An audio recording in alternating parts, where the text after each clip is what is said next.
All right. In my last video, I got somewhat sidetracked and didn't actually get to talking about what you'll be doing this week. Instead, in my last video, I talked a lot about how to read an academic book. So in this video, let me outline some of the things that we'll be doing this week in week 4 in our course on Martin Luther King Jr.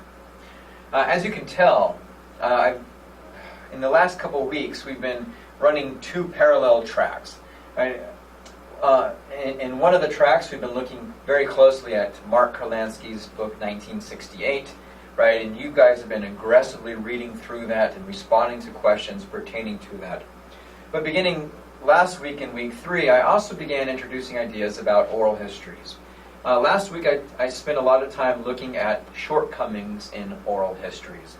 My point was to show that oral histories, despite being a wonderful window, a lens into the past, they're also rife with inconsistencies, with issues of biases, and at times can be seen as inauthentic. And all of those things are problematic for a historian who is seeking to better understand a certain era. Right? An oral history tells us how an individual experienced or thought or is responding to a specific series of questions or a timeline. But they do not necessarily tell us about how how society was responding to those same things. So this week, we are going to be spending a little bit more time on oral histories. I've provided you with a grouping of websites dedicated to explaining oral histories, explain how they are done, and looking closely at the types of questions that are asked, or that can be asked in an oral history. One thing you'll note is that oral history questions are open-ended. And I just want to stress that. All right? Yes, no questions, or questions that would elicit a yes-no response, are not necessarily useful, helpful in an oral history. Often your role as the interviewer is to get the interviewee talking. Right? The more that they talk, the more that they can reminisce or recollect their past, right, the more information you'll get. I also want you to pay close attention to the importance of questions and the tone in questions.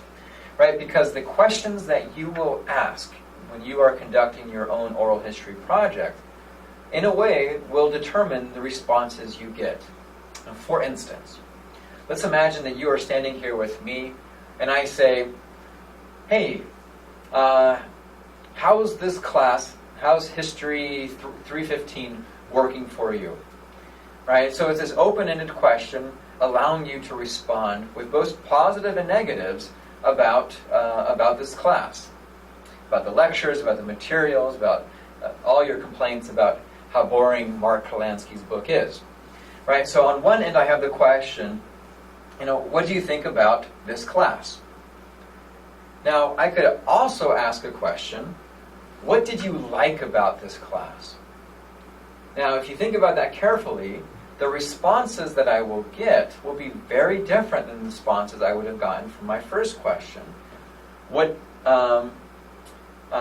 did you think about the class versus what did you like about the class? Right? That second question will elicit answers in which the respondent is trying to think of the positives, even if there aren't any positives. Right? And so the answers that you will gather will shed a specific light on this class. Now imagine if I asked everyone here what they liked about my class, I gathered those up, and I sent those out 5 years from now to future students. Right? Now, all these students will see are all the positive things that you thought about my class. Wow, this must be a great class. I should definitely take it. All right. So again, my point is that the questions that you ask, the tone, right, the word choices will play a role in determining the responses. So for this assignment, this oral history project that you'll be conducting, you'll be talking to someone about their experiences in the civil rights era. So if you ask a question, what did you like about the civil rights movement, or what did you not like about the civil rights movement, you'll get very different answers. If you say, how did Martin Luther King, his speeches impact you, versus, what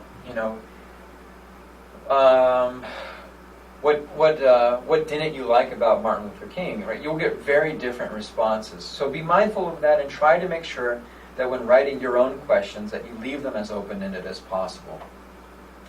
This week in week 4, in addition to those resources, I'm going to ask each of you to submit a list of the oral history questions that you would like to ask your interviewee.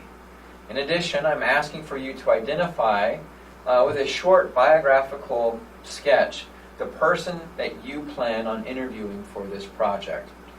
Right? This will give me a sense, ensure that you all have identified someone, have found somebody of the appropriate age and memory.